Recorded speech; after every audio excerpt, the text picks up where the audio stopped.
Hello friends, स्वागत है आप सभी का आपके अपने YouTube channel it's your classes में। आज हम देखेंगे यूपी डीएलएड के प्रथम सेमेस्टर के द्वितीय प्रश्न पत्र, जो कि है शिक्षण अधिगम के सिद्धांत, है ना, जो कि 50 नंबर का पेपर होता है। जिसमें ऑब्जेक्टिव की बात करें बहुविकल्पीय की तो 15 नंबर का तो केवल और केवल बहुविकल्पीय प्रश्न आता है। तो इसमें जो बहुविकल्पीय प्रश्न है उनकी बहुत ही महत्वपूर्ण भूमिका रहती है। तो इन क्वेश्चनों को आप रिवीजन करके जाएं। एग्ज़ाम में जो क्वेश्चन आए हुए हैं पीछे वो उसमें भी से भी आ सकता है, और कुछ और आपको क्वेश्चन हम बताएंगे तो वो भी आ सकते हैं। तो एक एक क्वेश्चन को बढ़िया से समझेंगे और अपना आप रिवीजन करते हुए आगे बढ़ेंगे। तो समय है नहीं, ज़्यादा रिवीजन करें, और इसी एक क्लास में हम सभी के सभी प्रश्नों को कर लेंगे बहुविकल्पीय वाले। तो चलिए हम देखते हैं। ये रहा पहला क्वेश्चन आज का। और इसके पहले आपको बता दें कि अगर आपने और वीडियोस जो हैं नहीं देखी तो उन्हें भी देख लें। इसके पहले बाल विकास का भी हमने अपलोड किया है, विज्ञान का भी, गणित का भी मैराथन पढ़ी है। 1 घंटे में बहुत अच्छे से मैथ को समझाया है, देख सकते हैं आप चैनल पे विजिट करके। पहला क्वेश्चन देखो क्या दिया गया है, किस शिक्षा शास्त्री ने शिक्षा को संपूर्ण जीवन माना। तो ऐसे शिक्षा शास्त्री का नाम बताना है इसमें से को जिन्होंने क्या किया, शिक्षा को ही क्या मान लिया है, संपूर्ण जीवन मान लिया। तो उनका नाम है स्पेंसर। क्या नाम है? स्पेंसर। ठीक है ना। अगला क्वेश्चन देखते हैं हम। संप्रेषण शब्द का लैटिन वर्ड कम्युनिस का आशय क्या होता है। तो उसका आशय होता है सामान्य या फिर सार्वभौमिक होता है। याद रखना क्या होता है, सामान्य या फिर सार्वभौमिक होता है। ठीक है। आगे हम देखते हैं अगला क्वेश्चन। ये रहा अगला क्वेश्चन। क्या दिया गया है, संप्रेषण के तत्व कौन कौन से हैं। अगर संप्रेषण की क्रिया हो रही है तो उसमें कौन कौन से तत्व के होने आवश्यक होते हैं। तो बताइए। स्रोत बिल्कुल होता है, जहाँ से मैसेज को हम किसी के पास भेजेंगे, और जिस माध्यम से भेजेंगे वो भी होता है, और संदेश कुछ लिख के भेजेंगे वो होता है, तभी तो दूसरे तक पहुँचेगा। तो यहाँ पे तीनों होंगे, मतलब उपर्युक्त सभी के सभी होगा। अगला, निदान की प्रक्रिया से संपादित होता है। निदान की प्रक्रिया से क्या संपादित होता है बताइए। निदान की क्रिया में क्या होता है, समस्या को पहचान किया जाता है, फिर इसका उपचार करके ठीक किया जाता है। समझ रहे हैं ना। याद रखना, निदान में जो है उपचार नहीं होता, निदान में हम समस्या क्या है ये पहचानते हैं, और उपचार के द्वारा फिर उसे हम सही करते हैं। तो ऑप्शन आ सही हो जाएगा इसमें। अगला क्वेश्चन लेते हैं। ये रहा क्वेश्चन। क्या दिया गया है, क्वेश्चन है कि सूक्ष्म शिक्षण में, है ना, माइक्रो टीचिंग में निम्न में कौन सा तत्व का समावेश नहीं होता है। तो सूक्ष्म शिक्षा में इसमें से कौन सा तत्व समावेश में समाहित नहीं होता, मतलब समावेश नहीं होता है। तो सूक्ष्म समय बिल्कुल इसका तो होता है, सूक्ष्म, है ना, कक्षा, आकार, ये भी होता है। बृहद पाठ वस्तु, इस बाहर से किसी पाठ्य वस्तु का समावेश इसमें नहीं होता है, केवल ये और ये और ये होते हैं। नहीं पूछा है तो ये सही हो जाएगा। अगला, प्रस्तावना, है ना, प्रश्न का संबंध होता है। प्रस्तावना जो प्रश्न है उसका संबंध होता है, किससे होता है, तो पहले के ज्ञान से। जब भी हम, है ना, किसी चीज़ के बारे में उसकी प्रस्तावना को प्रेजेंट करते हैं तो हम क्या लगाते हैं कि बच्चों को पहले से कितना उसके बारे में ज्ञान है। तो पहले ये सही हो जाएगा बा वाला। पर्यटन विधि से छात्रों में विकास होता है। पर्यटन विधि से छात्रों में कौन सा विकास होता है ये बताना है। तो पर्यटन विधि से जो होता है वो हम क्या करते हैं, निरीक्षण, या फिर बालकों के, छात्रों में क्या करते हैं हम, निरीक्षण करते हैं या फिर उनका अवलोकन करते हैं इस विधि से। अगला, संप्रेषण के लिए कक्षा का वातावरण कैसा होना चाहिए। अगर संप्रेषण की क्रिया हो रही हो तो जो कक्षा का वातावरण है सौहार्दपूर्ण होना चाहिए, है ना, तभी तो बच्चा जो है कुछ सीख पाएगा। ठीक है। और अगला क्वेश्चन देते हैं। ये रहा क्वेश्चन। क्या दिया गया है, निम्नलिखित में कौन सा शिक्षण सूत्र गेस्टाल्ट मनोवैज्ञानिक पर आधारित है। तो उसका नाम है, गेस्टाल्ट पर जो आधारित है, पूर्ण से अंश की ओर। देखो ये सभी सूत्र हैं, ठीक है ना, लेकिन इसमें पूछा है कि गेस्टाल्ट मनोवैज्ञानिक पर, तो ये है पूर्ण से अंश की ओर। मतलब हमें पहले किसी वृक्ष के बारे में बताना है तो पहले हम पूरे वृक्ष को दिखाएंगे, फिर उसके बारे में अलग अलग उसकी पत्तियाँ, है ना, और अलग अलग शाखाएँ, इन्हीं सब के बारे में बताते हैं। तो पूर्ण से अंश की ओर। अगला, पूर्ण से अंश की ओर शिक्षण का सूत्र आधारित है। तो अभी आपने पढ़ा गेस्टाल्ट मनोवैज्ञानिक पर। गेस्टाल्ट कौन है, मनोवैज्ञानिक, इनसे आधारित है। अगला के देखेंगे, तर्कात्मक क्रम से शिक्षण कराने में अस्थायी एवं ठोस होता है। क्या होता है, अधिगम, मतलब सीखना, है ना। अगर तर्कात्मक क्रम से हम शिक्षण कराते हैं तो बच्चों में क्या उनका मजबूत होता है, कौन सा पार्ट, अधिगम की जो क्रिया होती है वो मजबूत होती है, सीखने की क्रिया। अगला देखिए, सुकराती विधि कहते हैं। तो सुकराती विधि क्या होती है, सुकराती बहुत क्वेश्चन इंपॉर्टेंट है ये वाला। प्रश्नोत्तर विधि को हम सुकराती विधि के नाम से जानते हैं, अगर पूछ रहे प्रश्नोत्तर विधि के जन्मदाता कौन, तो आप कहेंगे सुकरात। अगला, संप्रेषण नहीं है, संप्रेषण नहीं है बताओ क्या। तो संप्रेषण में संबंध स्थापित होता है बिल्कुल जब हम क्या करते हैं, इसमें आपको पता है कि हम किसी को मैसेज भेजते हैं, है ना, तो फिर वो उससे तक जानकारी पहुंचती है, तो ये तो होता ही है। ज्ञान का भी स्थानांतरण होता है। तो भाषण देना ये अलग प्रक्रिया है, ये संप्रेषण में नहीं आता। बोध निश्चय ये भी सही है, तो इसमें ऑप्शन नंबर सही गलत पूछा है ना, तो ये हुआ भाषण देना। अगला क्वेश्चन लेते हैं जल्दी से। ये रहा क्वेश्चन, क्या दिया गया है, शिक्षण का सामान्य सिद्धांत नहीं है। तो शिक्षण का सामान्य सिद्धांत कौन सा नहीं है? क्रियाशीलता का सिद्धांत ये भी है, रुचि का भी सिद्धांत है, नियोजन का भी है। जो परिणाम का सिद्धांत है ये शिक्षण का सामान्य सिद्धांत नहीं है, ये विशिष्ट सिद्धांत में चला जाएगा। अगला क्वेश्चन देखिए, छात्र की शिक्षा सर्वदा स्थूल वस्तुओं तथा तथ्यों से होनी चाहिए, है ना, शब्दों, परिभाषाओं तथा नियमों से नहीं। ये कथन किसका है? तो ये कथन है हर्बर्ट स्पेंसर नाम है मनोवैज्ञानिक। इनका कथन है कि जो छात्रों की शिक्षा है ये सर्वदा स्थूल वस्तुओं से तथ्यों की ओर होनी चाहिए, है ना, और परिभाषाओं से तथा नियमों से नहीं। ठीक है, परिभाषा और नियम से नहीं। तो ये जो कथन किसका है?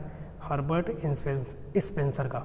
अगला, प्रयोग प्रदर्शन विधि सर्वाधिक उपयोगी है। तो प्रयोग प्रदर्शन विधि में सबसे ज़्यादा उपयोगी क्या होगा? प्रयोग, आप देखते हैं विज्ञान में सबसे ज़्यादा प्रयोगात्मक चीज़ें की जाती हैं, प्रैक्टिकल किया जाता है, तो ये सही हो जाएगा।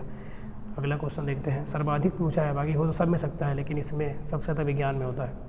अगला, सूक्ष्म अवलोकन व निरीक्षण शक्ति के विकास में सहायक शिक्षण प्रविधि है। कौन सी विधि है?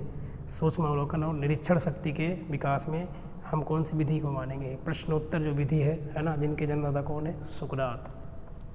आगे देखो अगला क्वेश्चन क्या दिया गया है यहाँ पे, शिक्षण करते समय ध्यान रखना चाहिए। शिक्षण की क्रिया करते समय हमें किन किन बातों का ध्यान रखना चाहिए? पाठ्य पुस्तकों का बिल्कुल रखना चाहिए, पाठ्य पुस्तक का थोड़ी ना, समय अवधि का ये नहीं। देखो हैं तो, लेकिन इसमें पूछ रहा है कि जो मेन जो होगा, अगर सही से देखें तो बच्चों की जो रुचि और मानसिक स्तर है ये सबसे ज़्यादा इसमें सही लग रहा है। तो कभी कभी तो ऑप्शन आपको देखने में सब सही लगेंगे, लेकिन फिर आपको एग्जामिनर के अकॉर्डिंग आपको रखना पड़ेगा जो सबसे ज़्यादा महत्वपूर्ण दिखे। इसमें क्या है? बच्चों की रुचि और मानसिक स्तर, ये सबसे ज़्यादा है। अगला, ये नहीं है वैसे भी परीक्षा का, शिक्षण को सुव्यवस्थित और प्रभावपूर्ण बनाने का माध्यम क्या है? अगर हमें शिक्षण की क्रिया को सुव्यवस्थित और प्रभावपूर्ण बनाना है तो इसके लिए सबसे बेटर माध्यम कौन सा है? तो शिक्षण की विधियाँ जो होती हैं अलग अलग तरीके से, है ना। ये अगला क्वेश्चन, शिक्षण विधियाँ आधारित होती हैं। शिक्षण विधियाँ आधारित किस पर होती हैं? तो शिक्षण विधियाँ आधारित होती हैं शिक्षण के सूत्रों पर, सामान्य से विशिष्ट की ओर, है ना, मूर्त से अमूर्त की ओर, उसके बाद पूर्ण से अंश की ओर, ये सभी जो हैं। किंडरगार्टन शिक्षण पद्धति के जन्मदाता, इम्पोर्टेंट है, उनका नाम है फ्रॉबेल। कौन है? फ्रॉबेल।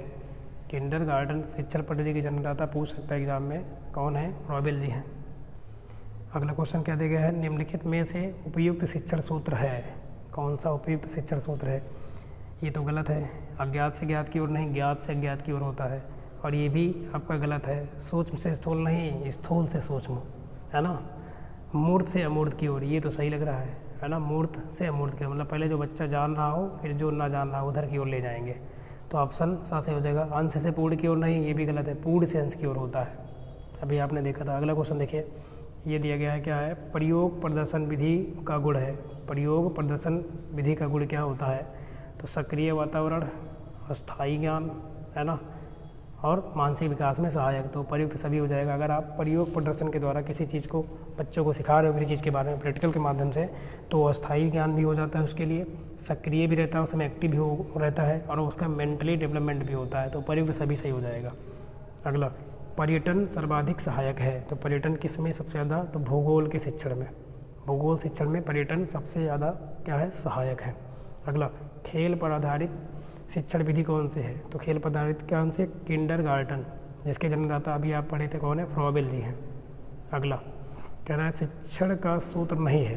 तो शिक्षण का सूत्र इसमें से कौन सा नहीं है?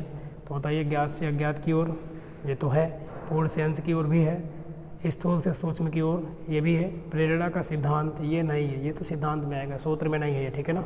अगला, शिक्षण के पूर्व ज्ञान पर ही नए ज्ञान को आधारित करना चाहिए। शिक्षण के पूर्व ज्ञान पर ही नए ज्ञान को हमें आधारित करना चाहिए, मतलब बच्चे को पहले से क्या नॉलेज है उसी को लेकर हमें उसके बारे में नई चीज़ें बतानी चाहिए।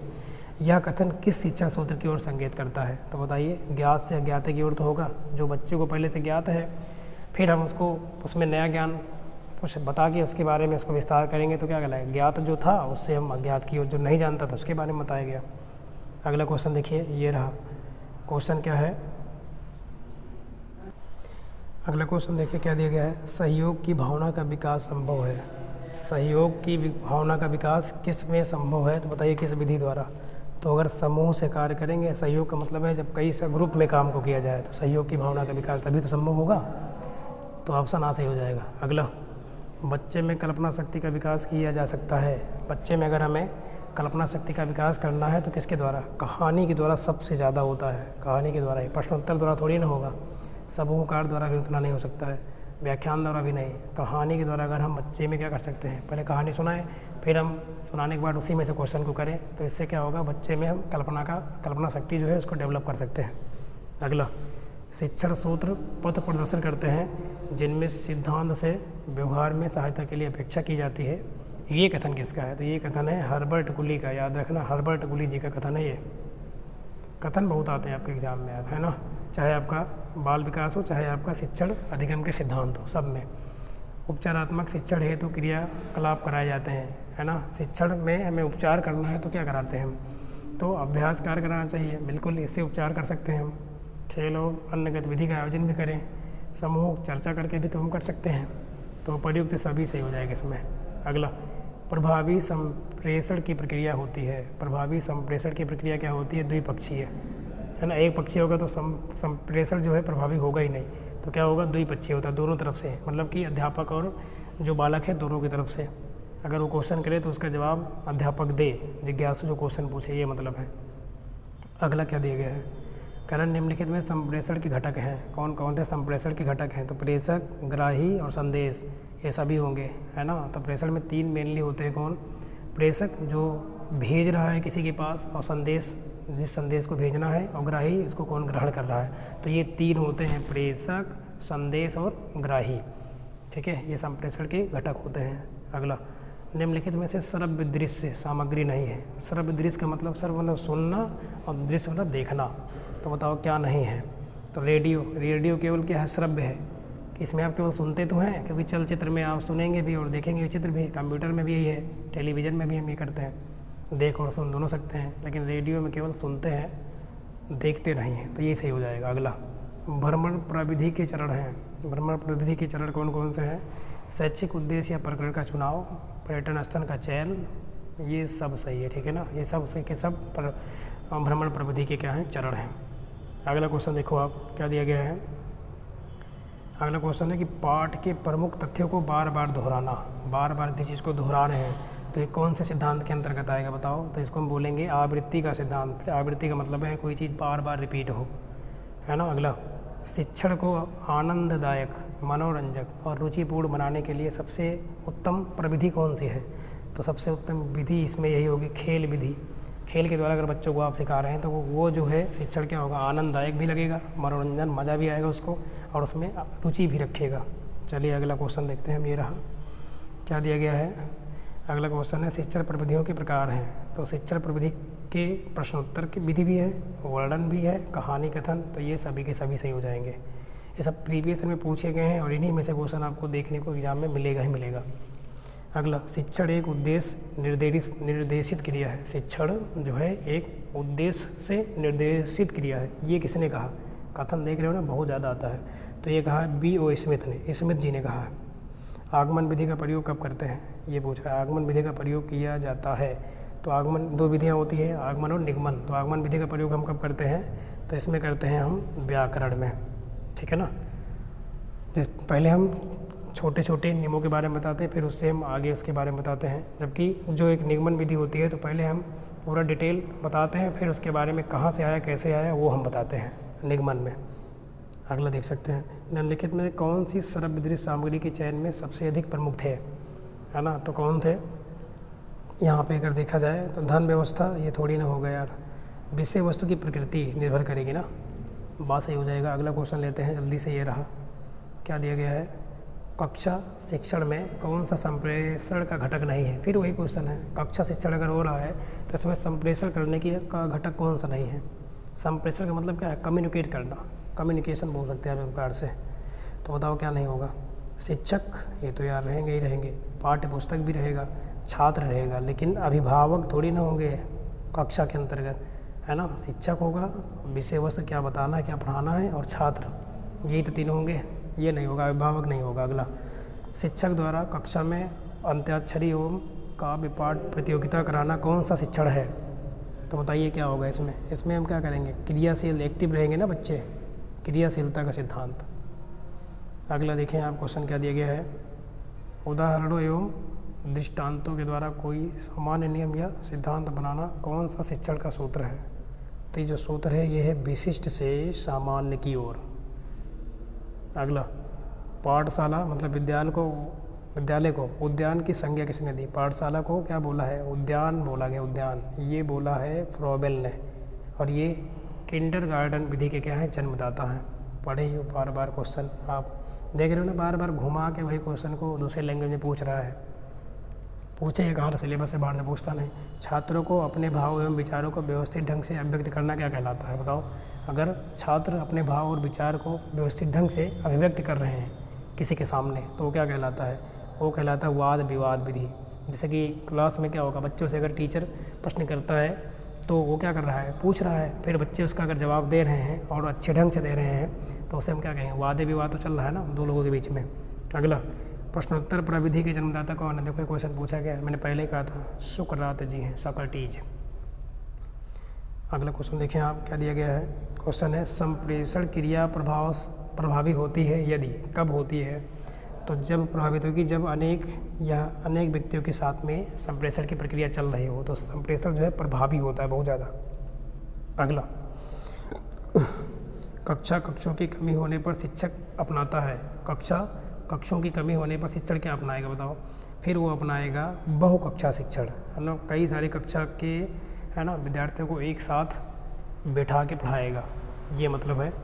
अगला क्वेश्चन देखें, क्वेश्चन रहा ये, क्या दिया गया है क्वेश्चन है, कक्षा शिक्षण में प्रशंसात्मक शब्दों का प्रयोग किया जाता है किसके लिए बताओ।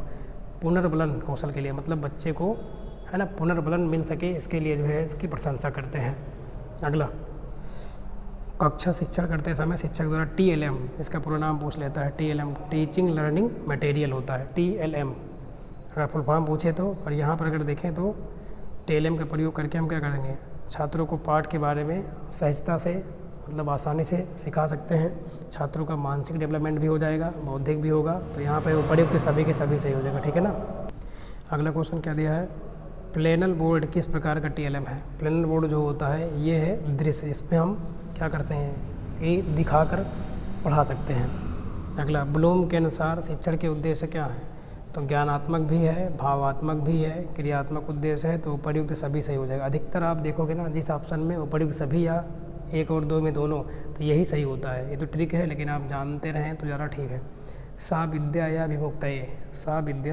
विमुक्तये, शिक्षा का उद्देश्य किस विचारधारा का मानना है। देखो 2022 का क्वेश्चन है, तो ये मानना है अस्तित्ववादी का, अस्तित्ववादी विचारधारा का मानना है सा विद्या या विमुक्तये। अगला, शिक्षण एक त्रिध्रुवी प्रक्रिया है। बताओ, ये क्वेश्चन हम पहले ही आपको बताए थे, जॉन डेवी ने बताया था त्रिध्रुवीय, मतलब कि यहाँ पे क्या होगा, यहाँ पे छात्र होंगे एक तरफ क्या होंगे, शिक्षक होंगे, और तीसरा क्या होगा, पाठ्यक्रम, मतलब किसके बारे में पढ़ाना है। तो त्रिध्रुवी बताया इन्होंने, छात्र, शिक्षक और पाठ्य विषय वस्तु। संप्रेषण शब्द की उत्पत्ति लैटिन भाषा की किससे हुई। तो अभी आप पढ़े थे शुरू में, कम्युनिस, जिसका अर्थ क्या होता है, सामान्य या फिर सार्वभौमिक होता है। अगला क्वेश्चन क्या दिया गया है, संप्रेषण के प्रकार हैं। तो संप्रेषण के दो प्रकार होते हैं, ठीक है ना, संप्रेषण के दो प्रकार हैं। अगला क्वेश्चन हम देखते हैं, अरे एक है, दो प्रकार होंगे, है ना, संप्रेषण को एक लिख कर हम कह सकते हैं और एक ऐसे ऑब्जेक्टिव मौखिक कर सकते हैं। प्रोजेक्ट पद्धति के जन्मदाता कौन है। प्रोजेक्ट पद्धति के जो जन्मदाता है उनका नाम है यहाँ पर किलपैट्रिक। अभी आप ऊपर पढ़े थे ये क्वेश्चन भी, यार किलपैट्रिक हैं जो कि प्रोजेक्ट पद्धति के क्या हैं, जन्मदाता। अगला क्वेश्चन देखते हैं हम, बहुत सारे क्वेश्चन देख रहे हो, सब क्वेश्चन हम कर रहे हैं और जो इम्पोर्टेंट लगा है उसको भी हमने लिया है। कल्पना एवं तर्क शक्ति का विकास किस शिक्षण के प्रविधि से माध्यम से हम करते हैं कल्पना और तर्क शक्ति का। तो बताओ कौन सी विधि होगी? वो विधि होगी कहानी विधि। कहानी के द्वारा हम तर्क का भी डेवलप कर सकते हैं, है ना, और कल्पना के बारे में भी बच्चों की कल्पना शक्ति को भी हम बढ़ा सकते हैं। अगला, शिक्षक केंद्रित शिक्षण में शिक्षा का केंद्र बिंदु कौन होगा? देखो, शिक्षक केंद्रित में जो मेन बिंदु होता है वो होता है यहाँ पे शिक्षक ही, है ना। और आजकल जो चल रहा है वो क्या है? विद्यार्थी केंद्र, मतलब छात्र केंद्रित शिक्षा, जिसमें छात्र मेन होता है। तो शिक्षण में शिक्षक हो जाएगा, छात्र में छात्र ही हो जाएगा। सूक्ष्म शिक्षण पद्धति के जन्मदाता क्या है? देखो, ये क्वेश्चन भी पहले आप पढ़े थे, आया था। तो उनका नाम क्या है? D Allen. क्या नाम है? डी एलन है। अगला क्या दिया गया है? पाठ्य प्रस्तावना कौशल का आधार बिंदु क्या है? तो क्या होता है बताइए? पहले से ज्ञान, है ना। इसी के जब जोड़ के हम बच्चे को नॉलेज देते हैं तो उसका अस्थायी ज्ञान हो जाता है। व्याख्यान विधि में छात्र कैसे बने रहते हैं? जब टीचर किसी चीज़ के बारे में व्याख्या कर रहा होता है तो बच्चे क्या होते हैं? मूक होते हैं, मतलब कि वो बोलते नहीं, केवल सुनते हैं। अगला क्वेश्चन ये रहा, क्या दिया गया है? अधिगम का अर्थ क्या है? तो अधिगम का अर्थ क्या होता है? अधिगम का अर्थ मैंने बताया था, सीखना होता है। अधिगम का अर्थ क्या होता है? लर्निंग, सीखना। कौन सा प्राकृतिक प्राप्त टीएलएम नहीं है? प्रकृति से प्राप्त टीएलएम कौन नहीं है? कंकड़ पत्थर, ये तो अब प्रकृति से ही मिल जाते हैं, टहनियाँ भी मिल जाती हैं, पत्तियाँ भी। जो मानचित्र है इसको हमें खरीद के लाना पड़ता है। अगला, टीएलएम का पूरा नाम पूछा गया है। देखो, टीएलएम में क्या होता है? Teaching learning material. Teaching learning material होता है, याद रखना इंपॉर्टेंट है। अगला क्या दिया गया है क्वेश्चन? किस शिक्षण सूत्र में पहले तथ्य या विषय वस्तु की पहले पूरी जानकारी देते हैं, फिर अल्प की ओर ले जाते हैं? तो बताओ इसे क्या कहेंगे? इसे हम बोलेंगे पूर्ण से अंश की ओर। पूर्ण से अंश की ओर तो बोलेंगे। अगला क्वेश्चन देखिए जल्दी से, क्या दिया गया है? डाल्टन पद्धति के जन्मदाता कौन है? तो इनका नाम है पार्कहर्स्ट। डाल्टन पद्धति के जन्मदाता कौन है? पार्कहर्स्ट। बाल केंद्रित शिक्षण का उद्देश्य क्या है? तो बाल केंद्रित शिक्षण का उद्देश्य होता है कि बालक को केंद्र मान के पढ़ाया जाए, मतलब स्वयं करके सीखने पर बल दिया जाए। अधिगम प्रभाव भी बनाना चाहिए, शारीरिक दंड को हटा देना चाहिए, बच्चे को दंड नहीं देना चाहिए। तो ये सभी सही हो जाएगा, ठीक है ना। बाल केंद्रित में बालक जो होते हैं उनको केंद्र मान के पढ़ाया जाता है, बालक ही सब कुछ है। और जो अध्यापक होते हैं तो उसमें टीचर ही मेन हो जाता है, और उसमें बच्चे सीख भी नहीं पाते हैं, है ना। शिक्षक केंद्रित में केंद्र अगर कर दें तो उसमें बच्चे सीख भी नहीं पाते, डरते हैं टीचर से पूछने में। अधिगम क्या है? अधिगम में क्या करते हैं बताओ? अभी आपने पढ़ा सीखने और सिखाने की क्रिया, लर्निंग बोलते हैं इसको। तो सीखने और सिखाने की प्रक्रिया ही क्या कहलाती है? अधिगम है। याद रख लेना, परिभाषा भी लिख सकते हो अगर आएगी तो। सीखने और सिखाने की प्रक्रिया को ही हम क्या कहते हैं? अधिगम कहते हैं। शिक्षण की त्रिमुखी प्रक्रिया के 3 बिंदु कौन कौन से हैं? बताओ। यही होगा पहले, शिक्षक, शिक्षार्थी और पाठ्यक्रम। और इसको बताया किसने है? आपने पढ़ा था, जॉन डीबी ने कहा है कि ये त्रिध्रुवी प्रक्रिया है, जिसमें शिक्षक होगा, शिक्षार्थी होगा और पाठ्यक्रम हो जाएगा। अगला क्वेश्चन देखिए, ये रहा क्वेश्चन, क्या दिया गया है? क्वेश्चन है, किसका कथन है? शिक्षण अधिगम परिस्थिति को विचारहीनता से विचारपूर्णता तक चलाने वाली संक्रिया है। तो ये है बिंग्स का जो है। अगला, पर्यटन के प्रकार हैं। तो पर्यटन के प्रकार क्या हैं? संक्षिप्त या लघु, सामान्य पर्यटन और या फिर विस्तृत बड़े पर्यटन। तो ये सभी सही हो जाएगा। खेल विधि पर आधारित शिक्षण पद्धतियाँ हैं। तो खेल विधि किस पे है बताओ? किंडरगार्टन, डाल्टन और मॉन्टेसरी, इन सभी में खेल विधि पर शिक्षण की क्रिया कराई जाती है। तो उपयुक्त सभी सही हो जाएंगे। अगला, वाद विवाद प्रविधि की खोजकर्ता कौन है? तो वाद विवाद के बारे में जो प्रविधि दी है हेरी और ओवरस्ट्रीट ने। हेरी और ओवरस्ट्रीट। थॉर्नडाइक के कितने मुख्य नियम हैं? तो थॉर्नडाइक के 3 नियम थे, तत्परता का नियम, सीखने का नियम और एक नियम आप कमेंट में बताएंगे आप, है ना। 3 नियम ऊपर पढ़ाया गया था। थॉर्नडाइक का मुख्य नियम क्या है? ये देखो, तीनों नियम नीचे दिए ही हैं, तत्परता का नियम, अभ्यास का नियम और तीसरा है प्रभाव का नियम या प्रभाविता के नियम। तो ये सही के सभी सही हो जाएंगे। चलिए अगला देखते हैं क्वेश्चन। अगला क्वेश्चन ये रहा, क्या दिया गया है? अगला क्वेश्चन है, शिक्षा को सीखने में संगठन के रूप में सर्वोत्तम प्रकार से परिभाषित किया जा सकता है। ये कथन किसका है? तो ये परिभाषा है W.M. रायबर्न की। पूरा नाम W.M. रायबर्न। शिक्षण की गति आधारित होनी चाहिए। शिक्षण की गति कैसे आधारित होनी चाहिए? छात्रों के सीखने पर ना, छात्रों के सीखने की गति पर शिक्षण की आधारित गति होनी चाहिए कि बच्चा कितना सीख रहा है ना। फिर उसके बाद उसके पूछा जाए, उसके बाद जो है उसके नॉलेज को देखने के बाद ही आगे बढ़ाया जाए, नहीं तो फिर उसी को रिवीजन कराया जाए। अगला, बच्चों से कदम ताल कराना, हाथ ऊपर नीचे कराना या फिर दाएं बाएं मोड़ने के लिए कहना। बताओ ये क्या हो जाएगा? ये शारीरिक और मानसिक दोनों गतिविधियाँ इसमें रहेंगी। शारीरिक भी रहेगा और उसका मानसिक भी गतिविधि हो रही होगी। छात्रों का पूर्व ज्ञान जानने में कौन सा कौशल सहायक है? छात्रों का पहले से ज्ञान जानने के लिए हमें क्या करना चाहिए? प्रस्तावना जो कौशल होती है, प्रस्तावना के बारे में बताएं। उसके बारे में बच्चे से हम पूछें तो उसको क्या पता है वो खुद बताएगा उसके बारे में, फिर हम उसी को जोड़कर आगे उसके बारे में बताएं। अगला, प्रस्तावना कौशल का प्रमुख घटक क्या है? तो प्रस्तावना कौशल का जो प्रमुख घटक होता है वो क्या होता है? उसे हम उचित श्रृंखलाबद्ध करें, उचित उसको श्रृंखलाबद्ध करें। अगला क्वेश्चन देखते हैं हम। थोड़ा सा टाइम और देंगे आप, 5 मिनट में, मतलब आधे घंटे में आप पूरे क्वेश्चन कंप्लीट कर ले रहे हैं। शिक्षण का उद्देश्य नहीं है, तो शिक्षण का उद्देश्य क्या नहीं है? ज्ञानात्मक ये तो होता है यार, कथात्मक ये भी है, प्रचारात्मक ये थोड़ी ना शिक्षण का उद्देश्य है। अगला, सीखने के क्या दिया गया? सीखने के अंतर्गत अभ्यास का नियम किसने दिया? तो अभ्यास का नियम दिया है थॉर्नडाइक जी ने। अगला, किंडरगार्टन प्रणाली के शिक्षण के किस सिद्धांत पर आधारित है? तो किंडरगार्टन में क्या होता है, जो बच्चा होता है उसमें क्या लेगा? रुचि लेकर करता है, मतलब खेल विधि बोलते हैं इसको हम, खेल खेल में सीखे। अगला, प्रभावशाली संप्रेषण में भागीदारी किसकी होती है? तो प्रभावशाली अगर शिक्षक बनाना है संप्रेषण, तो शिक्षक और शिक्षार्थी दोनों को एक्टिव होना चाहिए। अगला, शिक्षा को त्रिमुखी प्रक्रिया माना गया है, इसकी केंद्र बिंदु कितनी होती है? तो 3 तो होते हैं, शिक्षक होता है, शिक्षार्थी होता है, पाठ्यक्रम होता है। और ये किसने बताया है कि त्रिमुखी प्रक्रिया है? तो जॉन डीवी ने। शिक्षण सूत्रों के प्रयोग से शिक्षण प्रक्रिया में निम्नलिखित लाभ होता है, तो बताइए क्या लाभ होगा? गुणवत्ता में वृद्धि, सुचारू रूप से शिक्षण, पथ प्रदर्शन में सहायक, सभी सही हो जाएगा इसमें। अगला, और ये रहा लास्ट पेज, है ना, जो भी इम्पोर्टेंट क्वेश्चन और बन सकते थे बहुविकल्पी में हमने सबको ले लिया है। बुनियादी अथवा बेसिक शिक्षा के जनक कौन है? तो उनका नाम है महात्मा गांधी जी, है ना। महात्मा गांधी को बुनियादी या फिर बेसिक शिक्षा का जनक माना जाता है। अगला, शिक्षण सूत्र पथ प्रदर्शन करते हैं जिनमें सिद्धांत के व्यवहार में सहायता के लिए अपेक्षा की जाती है। ये कथन किसका है? तो ये है टी रेमंड का कथन। किसका है? टी रेमंड का कथन है। अगला क्वेश्चन देखते हैं हम। ये रहा क्वेश्चन, शिक्षा के अधिकार के अंतर्गत निःशुल्क एवं शिक्षा का प्रावधान, अनिवार्य शिक्षा, तो ये क्या है? 6 से लेकर 14 वर्ष तक के बच्चे हैं। अगला क्वेश्चन देखिए, लास्ट क्वेश्चन, किसी देश की आधारशिला होती है, तो किसी देश की आधारशिला क्या होती है? प्राथमिक शिक्षा ही, प्राइमरी स्तर पर शिक्षा जो होती है वही किसी देश की आधारशिला हो सकती है, ठीक है ना। तो चलिए, इस तरह हमने यहाँ पे आए हुए सभी प्रश्नों को 23 से लेकर 18 के बीच में सबको किया, और जो इम्पॉर्टेंट क्वेश्चन बन सकते थे उनको भी हमने सॉल्व किया बहुत ही तेज़ी से, है ना, क्योंकि समय है नहीं, आपको पता है। तो चलिए, वीडियो देखने के लिए आप सभी का बहुत बहुत धन्यवाद। यदि क्लास पसंद आई हो तो लाइक, कमेंट, शेयर, सब्सक्राइब आप करना, और चैनल को भी कर लेना सब्सक्राइब, ताकि अगले आपके सेमेस्टर के लिए हम, है ना, कोई पढ़ना नहीं चाहता यार, नहीं तो हम लगातार क्लासेस आपको प्रोवाइड करते रहें, है ना। चलिए, तो फिर लास्ट टाइम इतना झंझट ही ना रहे, पहले से सब रिवीजन बना रहे अच्छे से। चलिए, एक बार फिर से आप सभी का वीडियो देखने के लिए बहुत बहुत धन्यवाद।